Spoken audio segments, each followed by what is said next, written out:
अस्सलाम वालेकुम स्टूडेंट्स, कैसे हैं आप लोग सारे? ठीक ठाक होंगे, उम्मीद करती हूँ। छुट्टियां भी अच्छी गुजारी होंगी। चले अब हम दोबारा अपनी पढ़ाई की तरफ आ जाते हैं। हमारा जो लास्ट टॉपिक था वो यूनिसेलुलर और मल्टी सेलुलर ऑर्गेनिजम्स के बारे में था। आज हम टिश्यूज के बारे में पढ़ेंगे। टिश्यूज सेल से ही रिलेटेड हैं। सेल्स के बारे में आपने पढ़ा था कि these are basic structural and functional unit of a body. वो बॉडी चाहे एनिमल्स की हो या प्लांट्स की हो, उसका जो बेसिक जो स्ट्रक्चरल फंक्शन यूनिट होता है वो सेल होता है। अच्छा, अब जब सेल्स एक ग्रुप बना लेते हैं, आपको पता है सेल एक ग्रुप भी बना लेते हैं, और फिर जब ग्रुप बना एक जैसे सेल्स जो होते हैं of similar cells of similar structures, they make a group and then they start functioning, और फिर वो एक खास किस्म का फंक्शन परफॉर्म करना शुरू कर देते हैं। अब ऐसे सेल्स को जो स्ट्रक्चर के लिहाज से एक जैसे हों और एक ग्रुप बना लें और फिर एक खास फंक्शन परफॉर्म करना शुरू कर दें, तो फिर हम उसको टिश्यूज कहते हैं। आपकी बुक में प्लांट्स और एनिमल टिश्यूज डिस्क्राइब किए गए हैं। प्लांट्स टिश्यू तीन किस्म के बताए गए हैं आपकी बुक में: epidermal tissues, photosynthetic tissues and supporting tissues. चलें आज हम इन्हीं के बारे में पढ़ते हैं। सबसे पहले हम आ जाते हैं एपिडर्मल टिश्यूज के बारे में। अच्छा, अब ये कहाँ पाए जाते हैं epidermal tissues?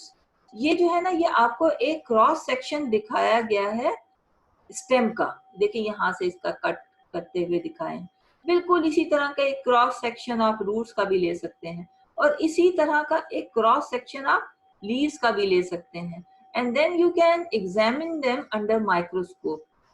In all these three parts of the plant you will observe that there is an outermost layer present in roots, stem and leaves, and this outermost layer consists of similar cells which are very close together so that there is no intercellular space between them.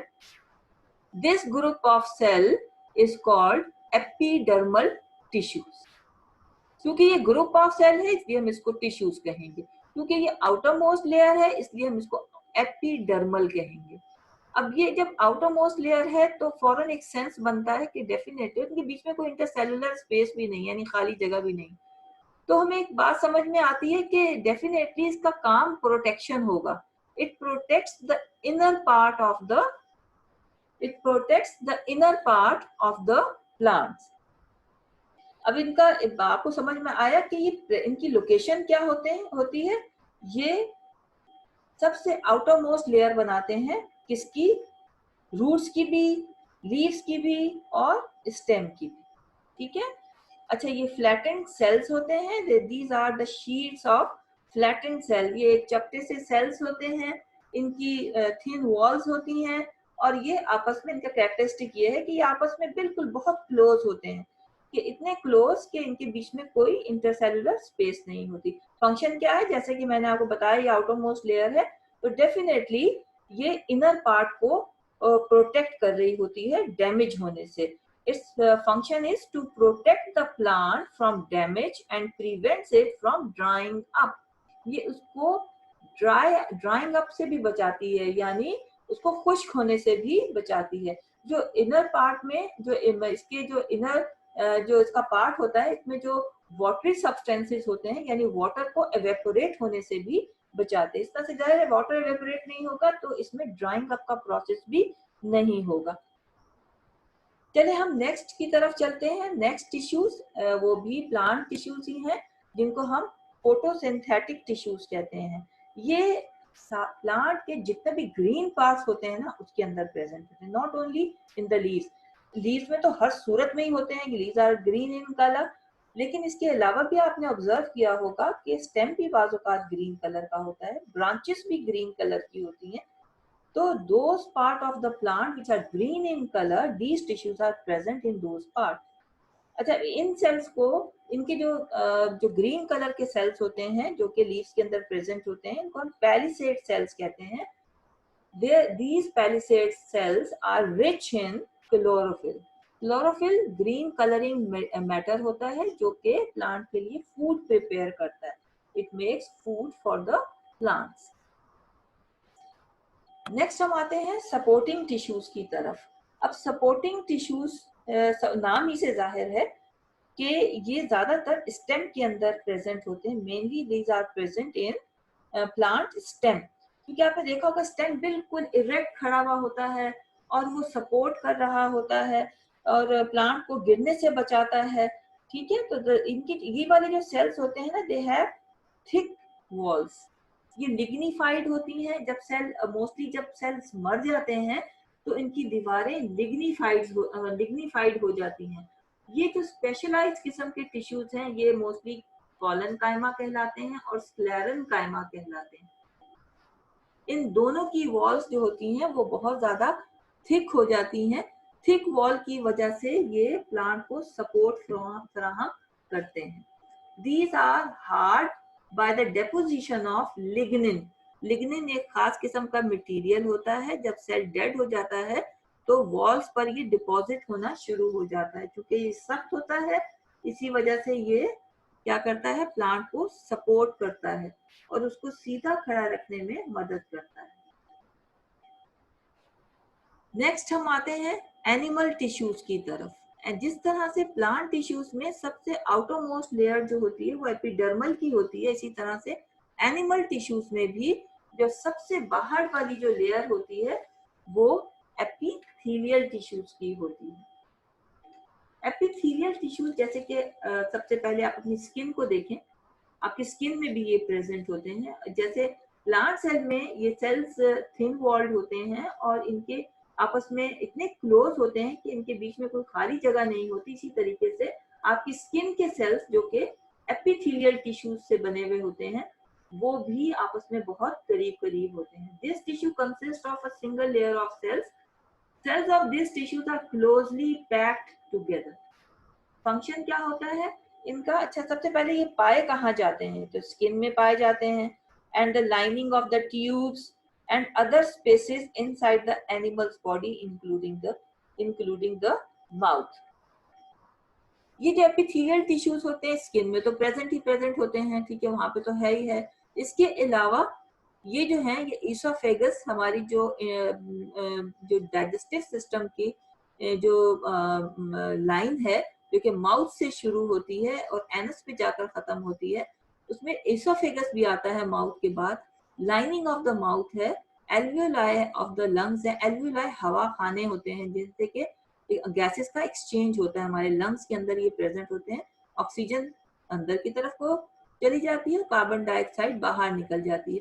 इसके अलावा blood vessels यानी arteries और veins, इनकी जो lining होती है वो इन्हीं एपिथेलियल टिश्यू से बनी हुई होती है, ठीक है। इसके अलावा भी एपिथेलियल टिश्यूज से बनी हुई और भी कई चीजें हैं। देखें, किडनी ट्यूब्यूल्स हैं और स्किन तो है ही है।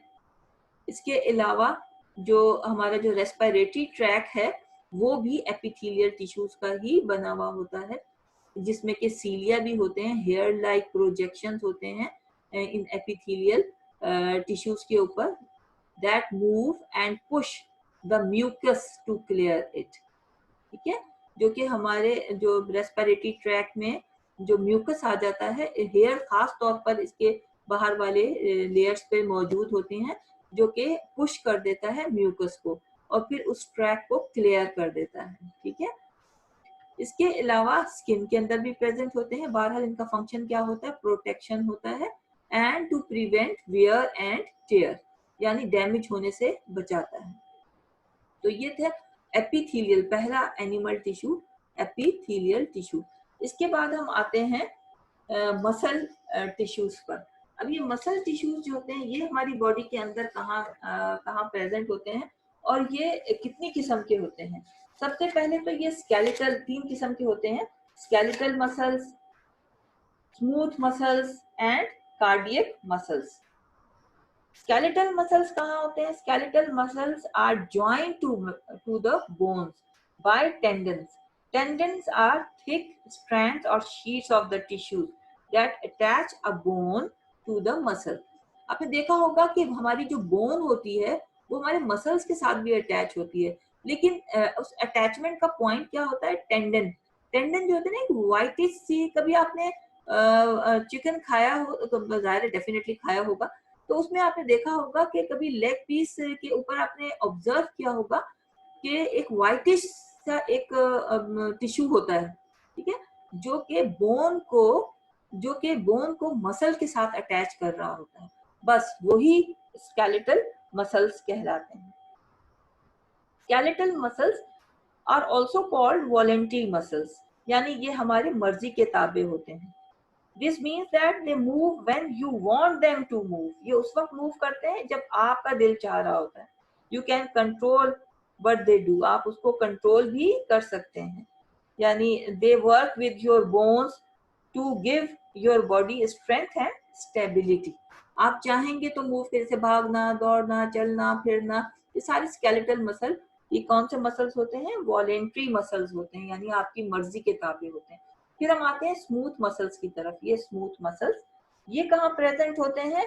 ये internal hollow organs of your body, यानी इंटरनल हॉलो ऑर्गन्स कौन से? स्टमक, इंटेस्टाइन्स एंड ब्लैडर, ये स्मूथ मसल से बने हुए होते हैं। इसके बाद आ जाए आप कार्डियक मसल, हार्ट के मसल। आपने कभी एक डिपार्टमेंट जो जैसे हॉस्पिटल में एक डिपार्टमेंट होता है कार्डियोलॉजी, जिसका ताल्लुक हार्ट से होता है, ठीक है, तो कार्डियक मसल्स क्या बना रहे होते हैं? The muscles which make up the heart are called cardiac muscles, ठीक है।